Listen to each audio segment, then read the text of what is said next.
السلام علیکم ناظرین، اس ایپیسوڈ کی شروعات میں ہم دیکھتے ہیں اورحان سمندر کے کنارے بازنطینیوں کی بندرگاہ کے پاس جا پہنچتا ہے۔ دمرل پوچھتا ہے، حضور ہمارا یہاں کیا کام ہے؟ تو اورحان کہتا ہے، ہماری آنکھیں اور کان ہر جگہ ہی کافر یہ جانتے ہیں، وہ بندرگاہوں کو ترسیل کے لیے استعمال نہیں کر سکتے، وہ دن کے وقت دروازے کھولنے کا خطرہ مول نہیں لے سکتے، ہم انہیں دیکھ رہے ہیں، وہ آج رات یہ کام ختم کریں گے۔ بلبان کہتا ہے، انہیں رات کو صحیح جگہ پر لے جانے کے لیے چراغ کی روشنی کی ضرورت ہوتی ہے۔ اورحان کہتا ہے، ہم چراغ خانے کے لیے کسی ایسے شخص کی تلاش میں ہیں جو ان سائلوں کو اچھی طرح جانتا ہوں۔ بلبان پوچھتا ہے، ہمیں ایسا منتظم کہاں ملے گا؟ تو کارا خلیل کہتا ہے، چراغ خانے میں۔ اورحان کہتا ہے، دیکھتے ہیں کہ کیا یہ سچ ہے۔ اس لیے میں چراغ خانے سے ایک شخص باہر آتا ہے، اسے دیکھ کر اورحان دمرل اور بلبان سے کہتا ہے، چلو شاباش جاؤ۔ بازنطینی سپاہی اس شخص کو لے کر آگے بڑھتے ہیں تو بلبان اور دمرل ان کا پیچھا کرتے ہیں۔ اوپر سے اورحان بلندی پر سے سامنے آتا ہے اور وہ خلیل کے ساتھ مل کر دو بازنطینی سپاہیوں کو تیروں کے ساتھ نشانہ بنا ڈالتے ہیں۔ باقی بچ جانے والوں پر دمرل اور بلبان حملہ آور ہوتے ہیں اور پلک چپکتے ساتھ ہی انہیں موت کے گھاٹ اتار دیا جاتا ہے۔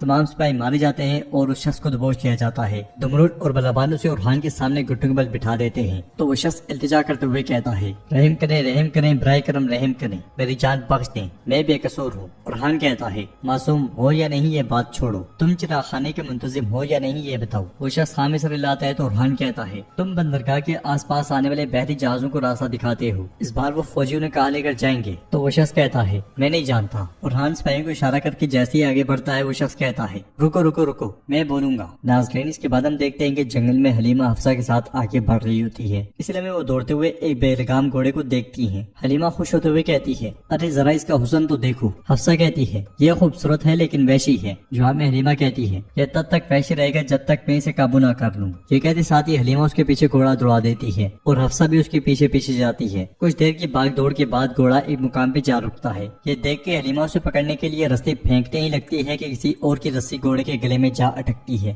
رسی پھینکنے والے شخص کو دیکھ کر حلیمہ بھڑکتے ہوئے کہتی ہے، گھوڑا چور، میرے گھوڑے کو ہاتھ مت لگانا۔ تو درسن نامی شخص کہتا ہے، یہ گھوڑا میرا ہے۔ حلیمہ اسے گھوڑا چھینتے ہوئے کہتی ہے، تم جھوٹ بول رہی ہو، چھوڑ دو یہ گھوڑا۔ جواباً درسن کہتا ہے، میں نے کہا رک جاؤ، جب مجھے یہ گھوڑا ملا اس کا کوئی مالک نہیں تھا، اگر ہوتا تو اتنا وحشی نہ ہوتا، میں نے اسے قابو کیا ہے، اب یہ میرا ہے۔ یہ سنتے ساتھ ہی حلیمہ تلوار نکالتی ہے تو حفصہ اسے روک لیتی ہے اور کہتی ہے، کیا پاگل ہو، کیا کر رہی ہو؟ حلیمہ خود کو چھڑواتے ہوئے کہتی ہے، میں اپنے گھوڑے کو واپس لینے کی کوشش کر رہی ہوں۔ یہ دیکھ کے درسن کہتا ہے، میرا خیال ہے فیصلہ تلواروں سے نہیں بلکہ گھوڑے سے کرواتے ہیں، کہ جس کے پاس جائے گا اسی کا ہوگا۔ حفصہ کہتی ہے، یہ ایک اچھا خیال ہے۔ تو درسن کہتا ہے، چلو پھر دیکھتے ہیں۔ وہ گھوڑے کی رسی چھوڑ دیتا ہے۔ حلیمہ گھوڑے کو اپنی جانب بلاتی ہے مگر گھوڑا نہیں سنتا۔ حلیمہ بہت کوشش کرتی ہے اور درسن کے صرف ایک بار ہاتھ اٹھانے پہ گھوڑا اس کی طرف چلاتا ہے۔ یہ دیکھ کر حفصہ کہتی ہے، تم ہار گئی حلیمہ، اب بس کرو۔ تو حلیمہ کہتی ہے، میں اس چور کو اپنے گھوڑے کو نہیں چرانے دوں گی۔ درسن کہتا ہے، چور، مجھے آپ نے ایسا کیوں کہا؟ اب یہ میرا ہے، میرا نام درسن ہے، مگر اگر جاننا چاہو کہ میں کیا کرتا ہوں تو میں چرواہا ہوں۔ حلیمہ کہتی ہے، تمہارے پاس تو بھیڑ بکریاں بھی نہیں ہیں۔ جواباً درسن کہتا ہے، میں کام کی تلاش میں ہوں۔ حلیمہ اس سے کہتی ہے، تب تک تلاش کرتے رہو گے جب تک کہ خود کو نہ بدلو، میں شکار پر جا رہی ہوں، ورنہ میں تمہارے ٹکڑے ٹکڑے کر دیتی۔ یہ کہتے ساتھ ہی حلیمہ حفصہ کے ساتھ چلی جاتی ہے اور درسن اسے دیکھتے ہوئے مسکرا دیتا ہے۔ ادھر ہم دیکھتے ہیں کہ سمندر کے کنارے پر کافروں کی امداد اتر رہی ہوتی ہے اور اورحان اپنے ساتھیوں کے ساتھ گھات لگائے بیٹھا ہوتا ہے اور یہ منظر دیکھتے ہوئے کہتا ہے، تو یہ جگہ ہے۔ اس لیے میں اکتاویوس سپاہیوں کے ساتھ وہاں پہنچتا ہے۔ اسے دیکھ کے اورحان چراغ خانے والے کو آگے بلاتا ہے اور پوچھتا ہے، یہ آدمی کون ہے؟ وہ جواب نہیں دیتا تو بلبان غصے سے کہتا ہے، حضور نے تم سے سوال کیا ہے،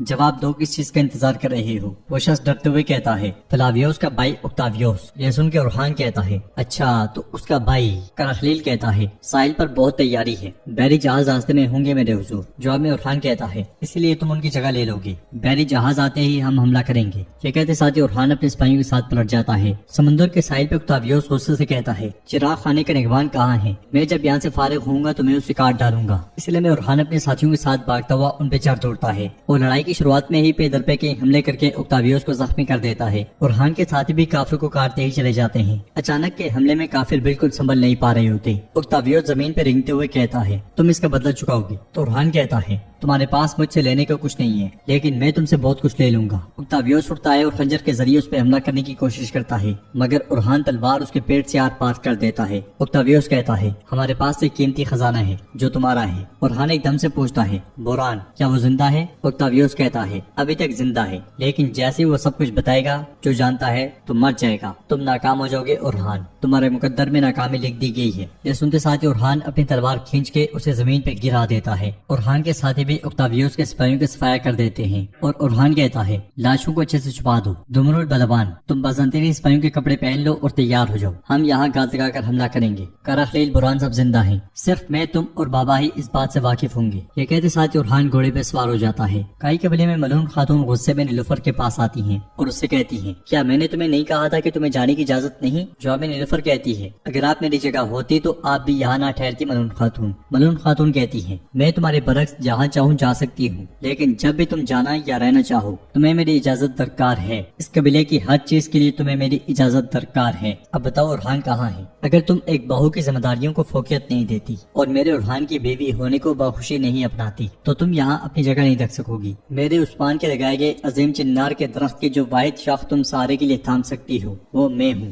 نیلوفر کہتی ہے ملعون خاتون آپ یہ باتیں کیسے کہہ سکتی ہیں؟ اورہان میرا شوہر اور آپ کا بیٹا ہے جو اس درد سے جل رہا ہے، ہم یہاں اپنی پریشانیاں بانٹنے کے بجائے کیا بات کر رہے ہیں؟ ملعون خاتون کہتی ہے میرا اورہان اپنے اندر کی آگ بجھانا جانتا ہے، لیکن یہ واضح ہے کہ تمہارے اندر رومی آگ اب بھی جل رہی ہے۔ یہ کہتے ساتھ ہی ملعون خاتون وہاں سے چلی جاتی ہیں۔ ادھر اورہان اپنے ساتھیوں کے ساتھ برق رفتاری کے ساتھ گھوڑے کو دوڑاتا ہوا قبیلے میں داخل ہوتا ہے۔ لوگ پرجوش انداز میں اسے خوش آمدید کہتے ہیں۔ نیلوفر بھی خیمے سے نکلتی ہے اور اورہان کو دیکھنے لگ جاتی ہے۔ اورہان کے ساتھی گھوڑوں سے اترتے ہیں اور اپنے گھر والوں سے ملتے ہیں۔ ادھر اورہان کے بیٹے قاسم اور سلیمان گھوڑوں پر سوار ہوتے ہیں۔ یہ دیکھ کر آئیکوت کہتا ہے ماشاءاللہ ان لڑکوں کو دیکھو، صرف آپ دونوں ہی ان غسیلے گھوڑوں سے نبٹ سکتے ہو۔ تو سلیمان کہتا ہے بے شک ہم ان کے ساتھ جنگ میں بھی جا سکتے ہیں۔ تو آئیکوت کہتا ہے بالکل، لیکن ابھی نہیں۔ یہ کہتے ساتھ ہی وہ ان دونوں کو گھوڑوں سے نیچے اتارتا ہے۔ وہ دونوں آگے بڑھتے ہوئے گھوڑوں کو باندھ دیتے ہیں اور آئیکوت کہتا ہے اس کے علاوہ آپ کو ابھی تک حقیقی امتحان نہیں ملا ہے۔